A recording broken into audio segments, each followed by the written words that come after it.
Imagine if suddenly the entire world descends into chaos and no one comprehends how it transpired. Amidst all this turmoil, a man is desperately trying to locate his pregnant wife. This is precisely what unfolds with Will, who has just managed to reach his city, now lying in ruins. Ashes were scattered everywhere. Numerous empty cars were around. Will thought quickly and procured a gas mask from a fire truck. As he made his way through the city, he observed there were lifeless bodies lying motionless inside the abandoned vehicles. Smoke was also billowing out of numerous buildings.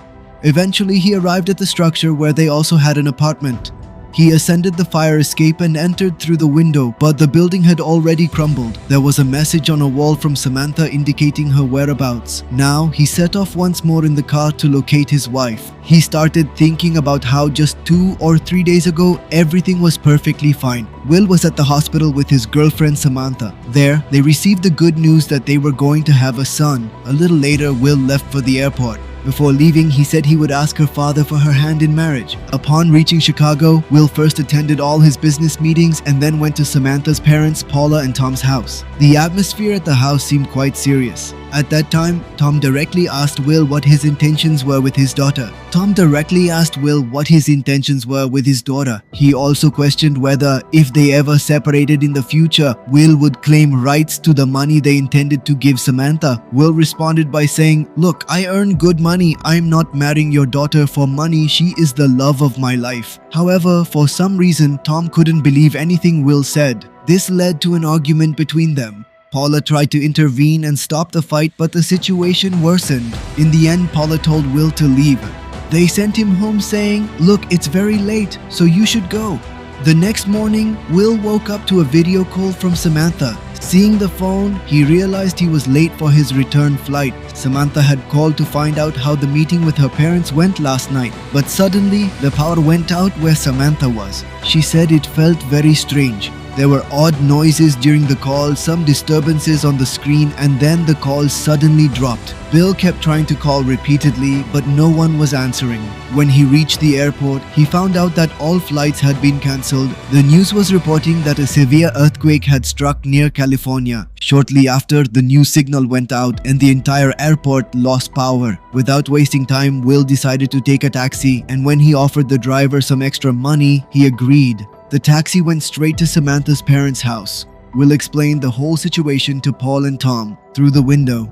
Fighter jets were visible in the sky. Tom decided that he would go to find Samantha and would go to their son's house. Now, to find Samantha, both Will and Tom set out together. The traffic was very heavy on the way. GPS and network had completely failed, and people were looting supermarkets to ensure their household supplies didn't run out during this emergency. They stopped at a gas station where they were refueling, and Tom went inside to gather some supplies for the journey. Just then, some people started arguing with Will and tried to take his. They threatened to snatch the chain. When things escalated, Tom said, "Give me a minute, I'll give you money." But instead of taking out money, he took out a gun, which he showed to scare them away. There was an army checkpoint ahead. Tom talked to them and explained that his daughter was stuck there. He wasn't sure if she was safe. Hearing a father's plea, they agreed and allowed them to proceed. On the way, they saw many army trains heading west, which made them realize that the situation was indeed very bad. At night, a police officer stopped their car.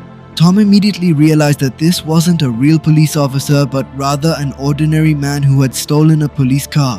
When the man pulled out a gun, Tom quickly reversed the car to escape. However, the man started to chase them. Tom handed the gun to Will, who kept trying to figure out how to unlock it, but he just couldn't understand how to do it. While driving, Tom elaborated on what actions to take, and eventually, Will managed to fire the shot. This situation persisted for a while.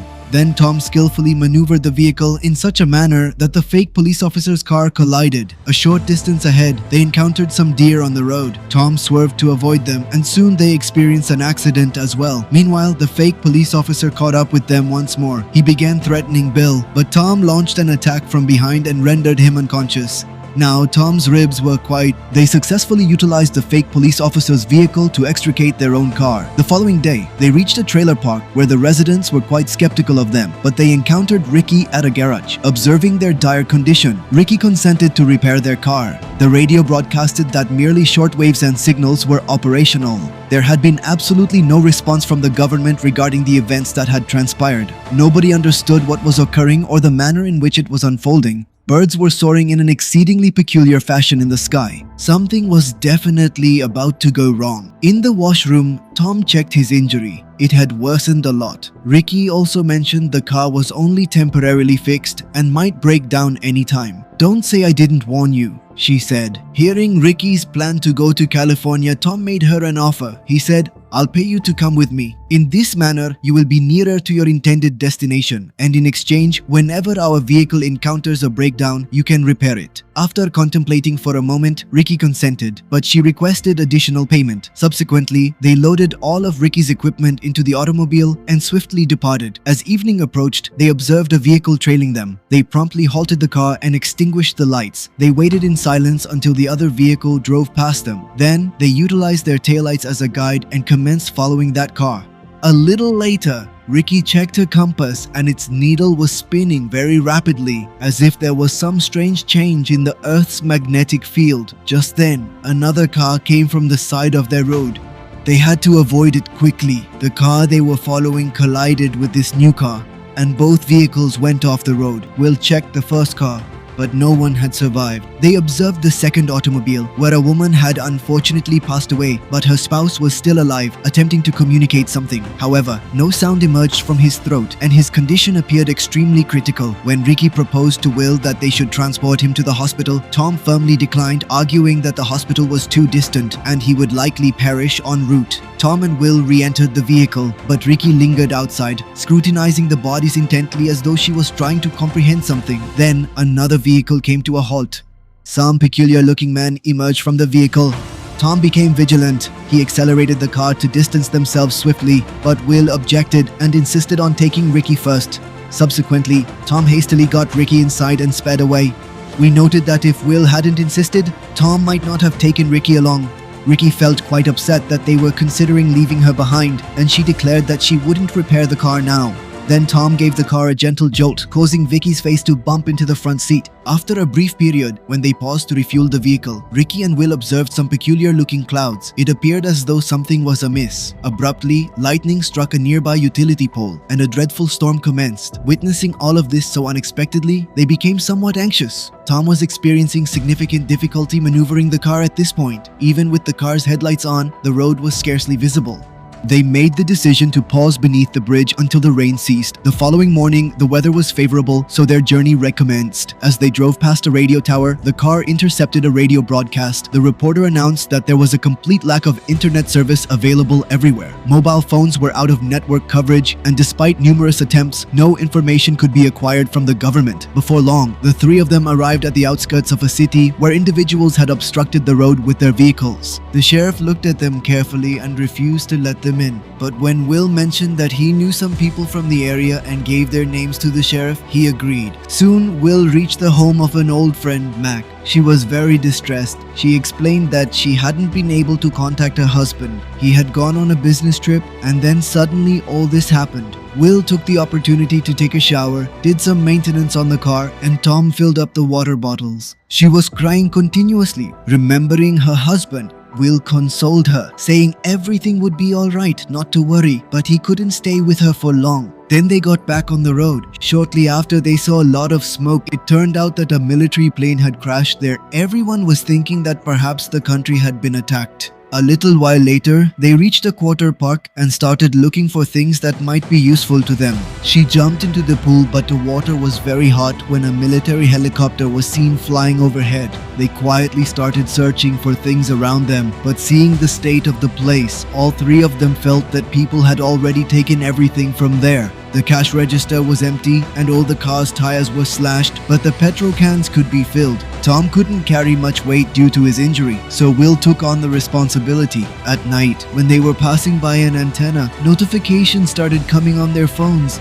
Unexpectedly, notifications began arriving and messages appeared on our mobile devices. She was conveying her affection through a voicemail, yet the message contained more static than actual voice, and abruptly, it ceased midway. Tom also attempted to contact his spouse Paula, but there was no reception. Then they noticed a queue of individuals on the road who were coughing intensely. Smoke was ascending from afar, and as they approached, they were astounded by the scene. The entire vicinity was consumed by flames. Out of apprehension, it was proposed that we ought to return, but Will mustered some bravery and stated that we have no alternative, and he accelerated the vehicle to maximum speed. As they were traversing that region, the automobile was enveloped by smoke and ash. After driving for a while, they encountered a woman pleading for assistance. Her automobile was also on the side of the road with a deflated tire. They felt a deep sense of sympathy and genuinely wanted to assist her, but abruptly a group of men emerged with firearms. It became apparent that the woman had been coerced into deceiving and ensnaring people. Those men were attempting to steal their petrol. Will attempted to confront one of the men, but the man effortlessly overpowered Will. Tom drew his gun, but he collapsed due to the intense pain from his fractured ribs.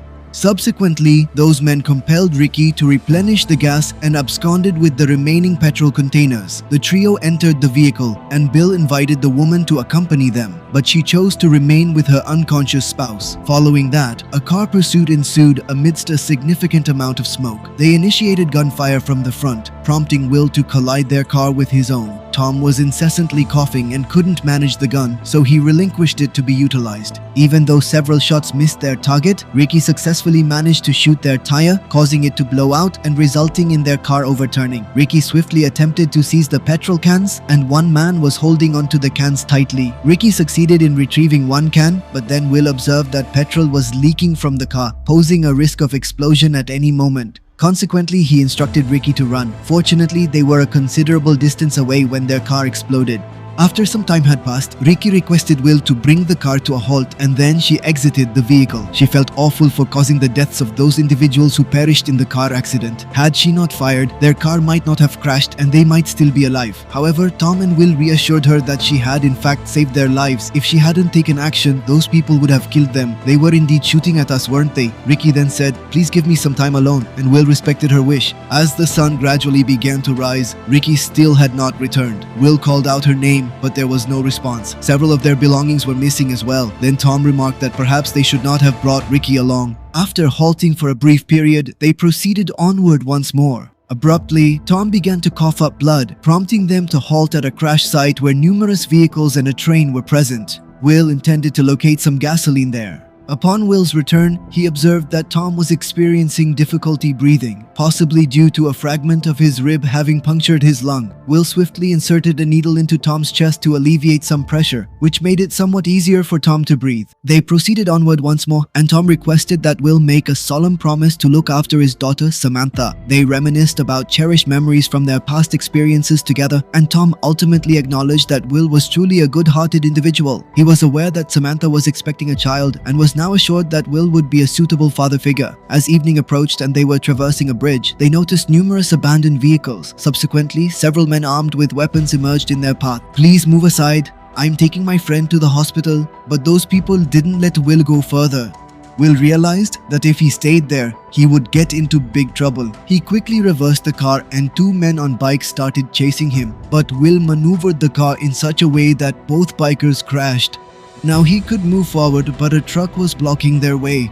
Tom somehow fired shots, and at the same time, Will shook the car. The truck driver veered sharply and collided with the roadside. Ultimately, they managed to traverse the bridge and proceeded onward. Nevertheless, Tom could no longer endure the excruciating pain and succumbed in the rear seat of the vehicle. A short while later, Will halted the car to gaze at Tom's lifeless body and contemplated his next course of action. He resolved to continue without pausing, but unfortunately, the car malfunctioned in the middle of the road during the night. Overwhelmed with frustration regarding the car, Will, in a fit of anger, doused it with gasoline along with Tom's body and ignited it. It was a civil way. After bidding farewell to Tom, Will started walking towards his destination. Some people ignored him as they drove by, but eventually a car stopped and a family inside offered him a ride. However, the driver said, "Before I drive, hand over your gun to me." During the journey, there was no signal on the radio. After a while, they reached Will's father's house.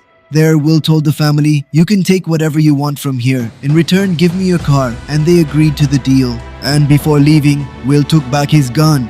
With the help of the car, he soon reached the devastated city of Seattle. The story had now returned to where it began, and as soon as Will saw the address written by Samantha in his flat, he immediately set out to find her.